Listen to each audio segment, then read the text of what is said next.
Santos na higit na popular sa taguring Kapitan Tiago. Nang gabing iyon, digsa ang mga panauhin na gaya ng dapat asahan. Kabilang sa mga bisita, sina Teniente ng Guardia Civil, Padre Sibayla at Kuro Paroko ng Binundok, si Padre Damaso at 2 paisano. Ang isa ay kararating lamang sa Pilipinas.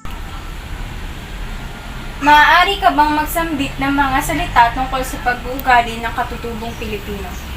Ako mismo ang gumastos papunta dito sa bansa. Ang pakay ng aking paglalakbay upang magkaroon ako ng kabatiran tungkol sa lupain ng Indio. Nagkaroon ng balik-taktakan ng mabanggit ng dayuhan ang tungkol sa monopoli ng tabako.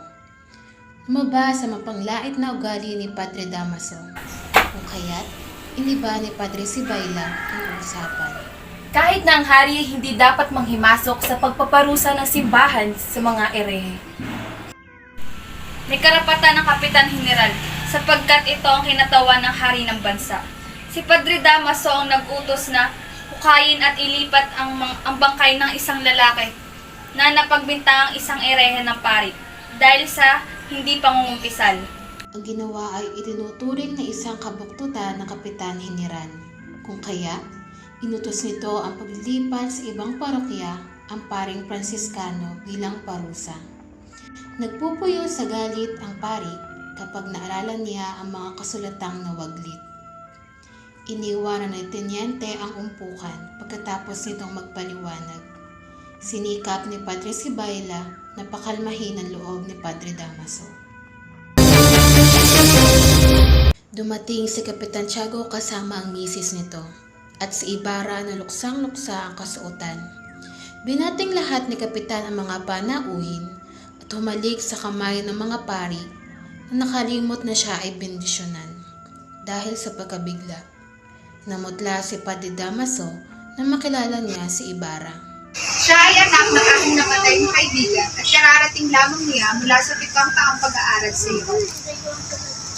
Ako ang kurang ng bayang ito, ngunit hindi ko kaibigan ng iyong ama.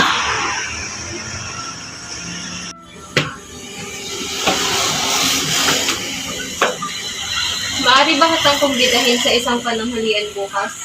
Sa kasamaang palad ay hindi ko mapapaunlakan ang iyong panyaya, sapagkat bukas ay nakatakda ako magpunta sa bayan ng San Diego.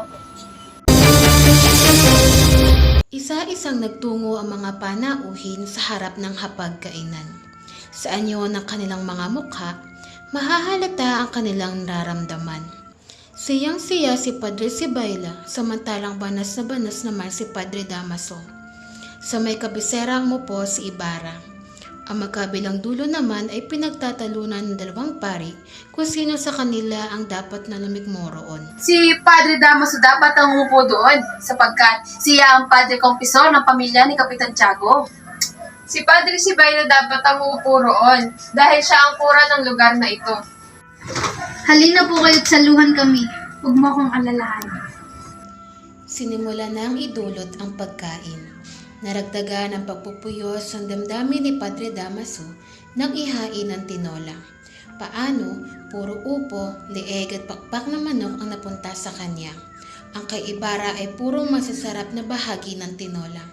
Hindi alam ng pari na sadyang pinaluto ni Kapitan ang tinola para kay Ibarra.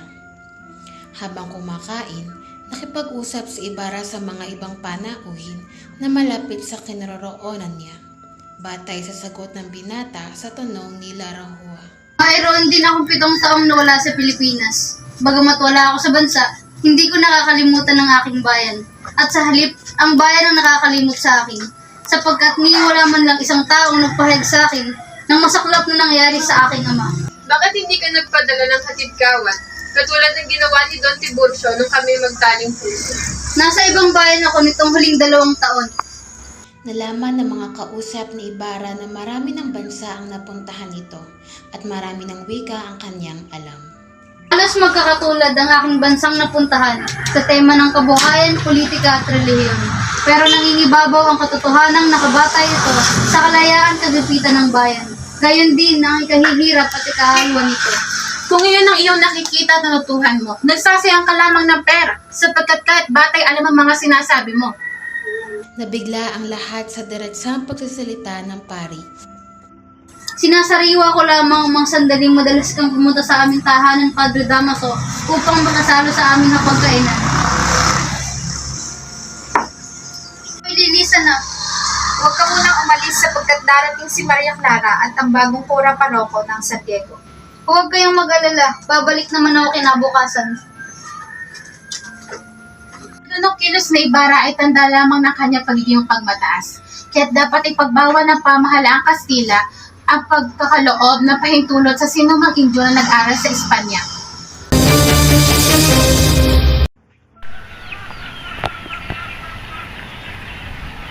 Marahil ikaw ay nagtataka kung bakit kita sinundan.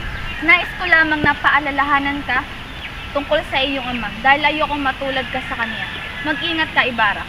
Ayon sa iyong ikinikilos, napapansin ko na malapit ka talaga sa aking ama. Maaari mo bang isalaysay ang nangyari sa aking ama? Si Don Rafael ay pinakamayaman sa buong lalawigan. Bagamat siya ay ginagalang, may ilan din namang naiinggit sa kanya. Maraming mga kagalit ng mga Kastila at pari. Nabilanggo si Don Rafael dahil sa pagkakaroon ng mga lihim na kaaway. Pinagbintangan pa siya na pumatay sa isang mangmang at malupit na artilyerong maniningil ng buwis ng mga sasakyan, pero hindi naman ito totoo. Hindi niya natamasa ang malayang buhay. Nalagutan siya mismo ng hininga sa loob ng kulungan. Madami ka pang gustong itanong. Si Kapitan Tiago na lamang ang bahalang magsalaysay ng iba pang pangyayari. Tanaw ni Ibarra ang isang maliwanag na bahay sa kabila ng ilog. Naririnig niya ang kalansing ng mga kubertos at pinggan. Dinig din niya ang tugtugin ng orkestra. Kung nagmasid lamang ng husto sa bahay na iyon si Ibarra, makikita niya kung sino-sino ang naroroon. May isang magandang binibini na nababalot ng manipis na habi, may suot na diamante at ginto. Sa likuran naman may mga anghel, pastol at talaga nag-aalay ng bulaklak. Ang mga umpukan naman ng mga Kastila, Pilipino, pari, incheck, militar ay nakatuon lamang sa kagandahan ni Maria Clara. Giliw na giliw silang nakatingin sa dalaga. Si Padre Sibayla ay siyang-siya sa pag-usap sa mga dilag, samantalang si Doña Victorina ay matyagang inaayos ang buhok ng dalagang hinahangaan ng lahat.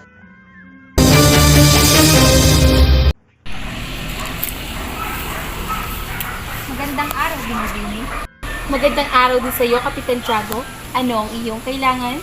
Nais kitang makasama habang buhay. Kung ikaw ay papayag, nais kitang maging asawa. Parang dininig ang dasal ni Pia. Siya ay naglihi. Gayunman, nagiging masakitin si Pia nang siya ay magdalang tao. Pagkapanganak niya, siya ay namatay. Ang anak ni Pia ay pinangalan ng Maria Clara bilang pagbibigay karangalan sa 2 pintakasi sa Obando. 14 anyos si Maria na siya ipasok sa Beaterio ng Santa Catalina. Pagkapasok ni Maria sa kumbento, si Ibarra naman ang nagpunta na ng Europa upang mag-aral. Nais kong pag-isahing dibdib ang ating mga anak kahit na sila ay malayo. Nais ko din niyang mangyari, kaibigan. Tama ka, iyan ang ating panghahawakan pag dumating ng panahon na pwede na silang magsama. Pagkaagahan, inanahi si Maria upang hindi mainip sa paghihintay. Si Isabel ay nagwawalis sa mga kalat na sinundang gabi. Si Kapitan Tiago ay binuklat naman ang mga itinatagong kasulatan. Sumasasal sa kaba ang dibdib ni Maria Clara tuwing may nagdara ang sasakyan. Magbakasyon ka sa Malabon o sa San Diego. Sa San Diego na tayo magbakasyon, sapagkat bukod sa malaki ang bahay roon, ay malapit na rin ang pista. At tapos mong kumuha ng iyong mga damit, ay magpaalam ka na sa iyong mga kaibigan sapagkat hindi ka nababalik sa kumbento. Nanlamig at biglang nabitawan ni Maria ang tinatahi na may biglang tumigil na sasakyan sa kanilang tapat. Nang maulinigan niya ang tinig ni Ibarra, karakang pumasok sa silid si Maria. Tinulungan siya ni Tia Isabel na ayusin ang sarili bago harapin si Ibarra. Pumasok na sa bulwagan ng dalawa, nagtama ang kanilang paningin. Ang pagkakatama ng kanilang paningin ay nagdudulot ng kasiyahan sa kanilang puso. Di mo ba ako nilimot sa iyong pangingong bansa dahil sa maraming magandang dalaga roon? Kailanman ay hindi kita nilimot, katunayan ay palagi kang nasa aking isipan. Ako'y nangako sa bangkay ng aking ina na ikaw lamang ang aking iibigin at paliligayahin. Hindi rin kita nakalimutan kahit ako'y pinayuhan ng aking Padre Confessor, nalimutin na kita.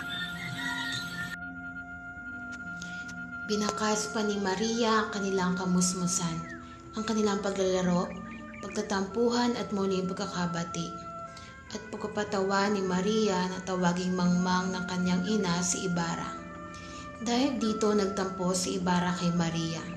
Nawala lamang ang kanyang tampo nang lagyan ni Maria ng sambong sa loob ng kanyang sobrelo upang hindi mainitan. Ang bagay na iyon ay kinagalak ni Ibarra. Kinuha niya sa kanyang kalupi ang isang papel at ipinakita ang ilang tuyong dahon ng sambong na nangingitim na, pero mabango pa rin. Nilabas naman ni Maria ang isang liham na ibinigay sa kanya ni Ibarra bago tumulak ito patungo sa ibang bansa. Binasa ito ni Maria ng pantay mata upang di makita ang kanyang mukha. Nakasaad sa sulat kung bakit nais si Don Rafael na pag-aralin si Ibarra sa ibang bansa. Si Ibarra ay isang lalaki at kailangan niyang matutuhan ang tungkol sa buhay-buhay upang mapaglingkuran niya ang bayang sinilangan. Napagamat matanda na ako at kailangan ko na ng kalinga ni Ibarra, siya ay nakahandang magtiis na ipabaya ang pansariling interes alang-alang sa kapakan ng pambayan. Sa bahaging iyon ng sulat ay biglang napatayo si Ibarra. Namutla siya. Napatigil sa pagbabasa si Maria. Tinanong ni Maria ang binata. Dahil sa iyo ay nakalimutan ko ang aking tungkulin. Kailangan ko nang umuwi dahil bukas ay undas. Kumuha ng ilang bulaklak si Maria at inabot iyon kay Ibarra. Pakisabi kay Andeng na ayusin niya ang kanyang bahay sa Santiago sapagkat magbabakasyon doon ang mag-ali. Tumango si Ibarra at umalis na ito. Pumasok sa silid si Maria at umiyak. Sinundan siya ni Kapitan Tiago at inutusan na magtulos ng 2 kandila sa mga pintakasin ng mga manlalakbay na sina San Roque at San Rafael. Masayang binabagtas ni Ibarra ang isang masayang pook sa Maynila. Ang kagandahan ng sinag ng araw ay nakapagpapawi sa kanyang kahapisang nadarama. Sa pagmamasid niya sa kapaligiran, biglang bumangon sa kanyang nahihimlay na diwa ang isang alaala. Sa patuloy na pagsusuyod ng kanyang tingin, napansin niya na walang pinagbago ang punong talisay sa San Gabriel. Napadaan din siya sa Aroseros sa bahaging kinalalagyan ng pagawaan ng tabako. Nang madaan siya sa Hardin Botanico, saglit na napawi ang kanyang magagandang gunita. Ang pagpakatingin niya sa bagong bayan ay nagpabangon sa bili ng kanyang naging gurong pari bago siya tumulak sa ibang bansa. Kukunin ko ang aking gamit sa biyataryo.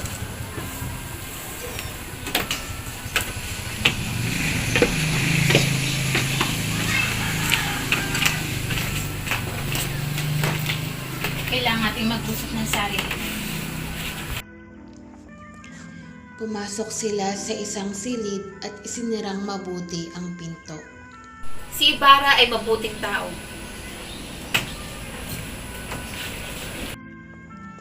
Ang 2 pari ay nagparita ng kuro-kuro tungkol sa mayamang binata kay Maria Clara at kay Kapitan Tiago sa kanilang pagsusuri sa ikasusulong ng kanilang korporasyon at kabatiran ng panahong iyon. Ang San Diego ay isang karaniwang bayan sa Pilipinas na nasa baybayin ng isang lawa at may malalapad na bukirin at palayan. Kagaya ng iba pang bayan sa Pilipinas, ang San Diego ay mayroong itinatagong alamat. May isa umanong matandang Kastila na dumating sa bayan. Binili niya ang buong gubat. Isang araw, ang mga nagpapastol ng kalabaw ay nakaamoy ng masangsang na amoy. Hinanap nila ang pinanggalingan ng amoy at nakita nila ang nabubulok na bangkay ng matanda. Hindi nagtagal, isang binatang mistisong Kastila ang dumating at sinabing siya'y anak ng namatay.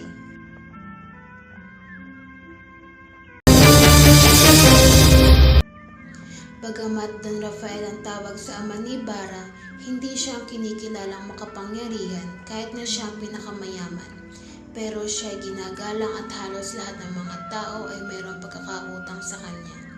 Si Kapitan Tiago man, kahit na masalapi at sinasalubong ng banda ng musiko at hinahainan ng masarap na pagkain kapag nagpupunta sa bayan, siya rin ay hindi rin makapangyarihan. Ang San Diego ay mahalin tulad sa Roma at Italia sa mahigpit na pag-aagawan sa kapangyarihang pamunuan ng bayan. Ang mga ito ay sina Padre Bernardo Salvi, isang payat at batang Franciscano, at siyang pumalit kay Padre Damaso.